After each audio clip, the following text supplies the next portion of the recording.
The evening before my wife, Natalie, was set to leave for a trip, the whole house felt a little bit too quiet.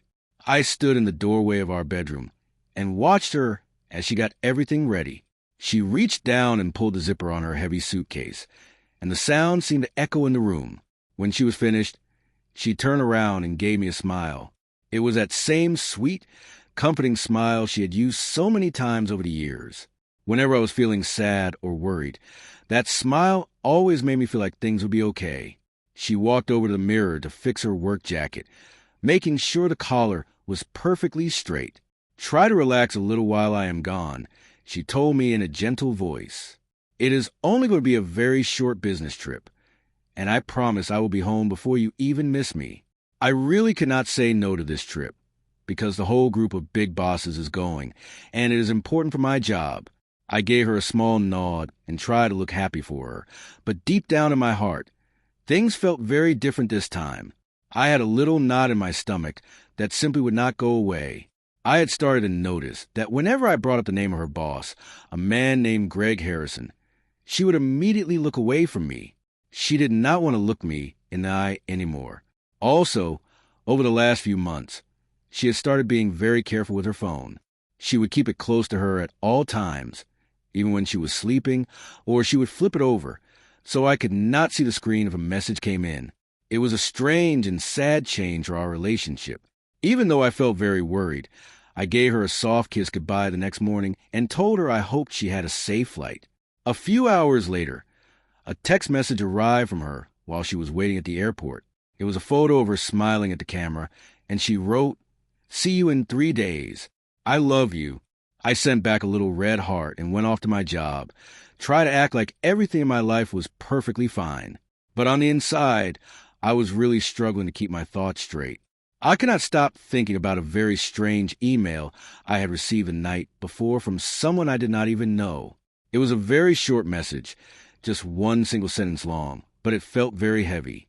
It said that if I wanted to know what was really happening on this work trip, I should call Greg's wife, Victoria, before it was too late. For almost a full hour, I just sat there at my desk thinking about whether I should just delete it. It felt like the kind of mean message someone might send just to be hurtful and break a happy home apart.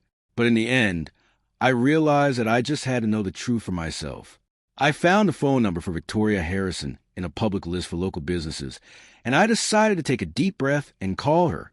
When she picked up the phone, she sounded very careful, like she was not sure who was calling her or why. She was clearly surprised to hear from someone who worked in the same world as her husband. When I told her about the secret email I had received, the phone went totally silent. For a few long, painful seconds, I did not hear anything at all. Then, in a very quiet and shaky voice, she asked, "Can you please come and meet me in person?" We decided to meet that same afternoon at a small, quiet coffee shop where we could talk without anyone seeing us. When Victoria arrived, she was carrying a very large and heavy folder. It was clear she'd been putting this folder together for a long time, way before I ever thought to call her. She sat down, took a sip of her water, and then slowly started showing me what was hidden inside. There were copies of hotel bookings, lists of money spent on various trips, and even photos of Greg and Natalie together on other work trips they had taken in the past. I had been collecting all of this for 6 long months, she told me softly with sadness in her eyes. I just never had a way to prove that I was not just imagining these things in my head. My hands started to shake as I turned the pages of the folder one by one. Every time Natalie had told me she was staying late for a meeting or gone to a surprise meeting in another city, all started to make sense now. It was like all the little pieces of a giant puzzle were finally fitting together. Victoria did not want to cause a big, loud scene in public. She was a very smart woman who just wanted to make sure everything was written down and proven before anyone had a chance to hide the evidence.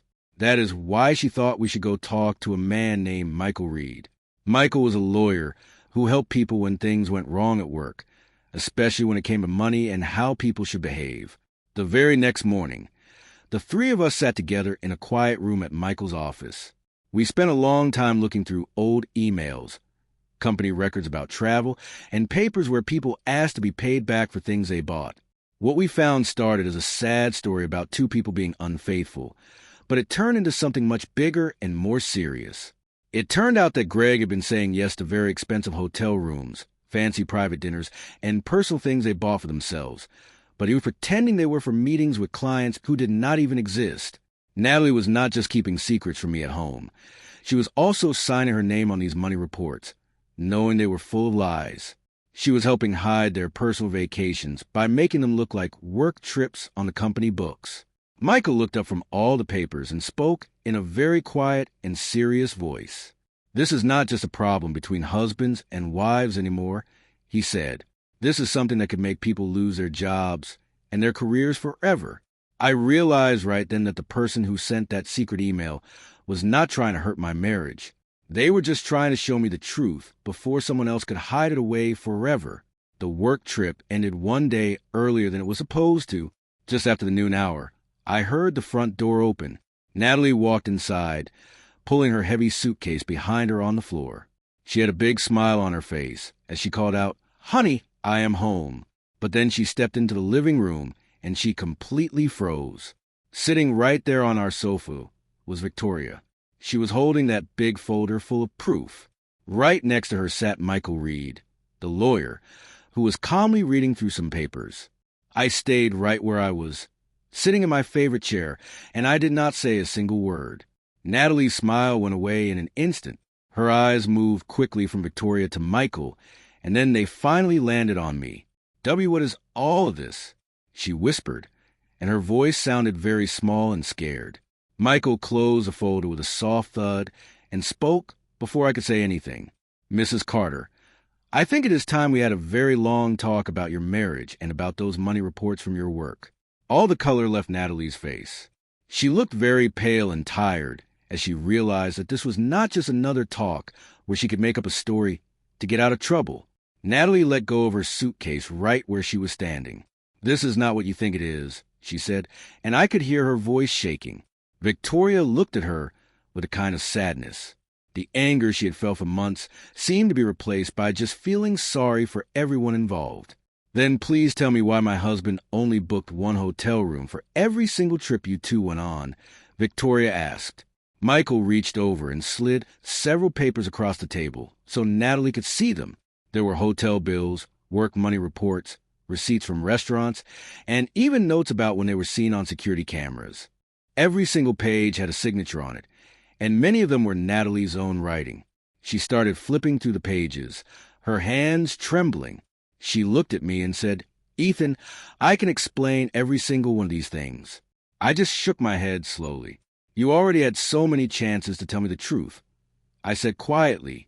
"Every single time you had a choice, you chose to tell another lie instead." The room became very, very quiet.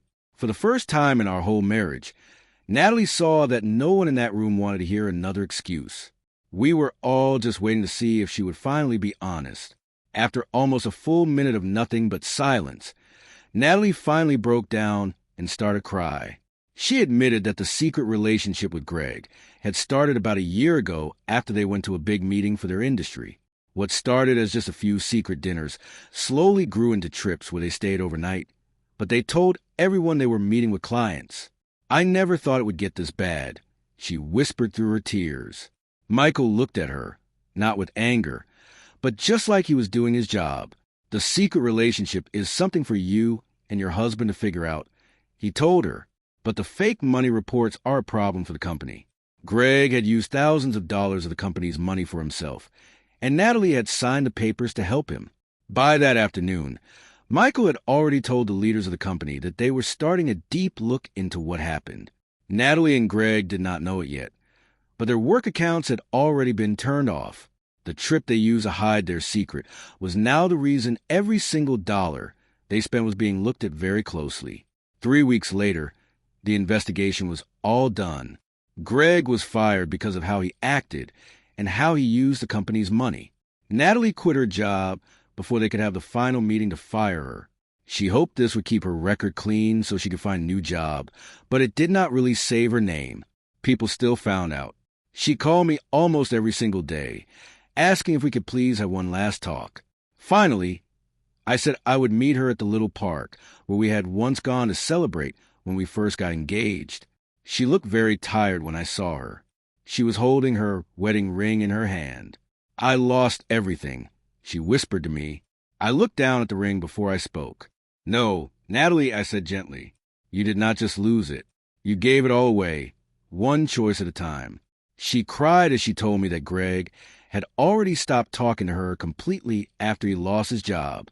The relationship she had put our whole marriage at risk for was gone the moment it became too difficult for him. She reached out toward me, but I took a step back. Sometimes, a person only says they are sorry after they have to face the consequences of what they did. People often ask me what I remember most about that day. It was not seeing Natalie look scared when she walked into the living room.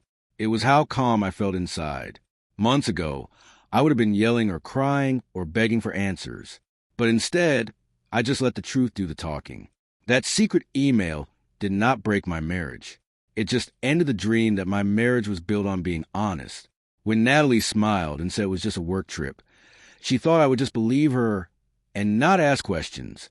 When she walked back into the house and saw the lawyer and Victoria waiting, she finally learned what happens to trust once it is broken. It is not loud or full of drama.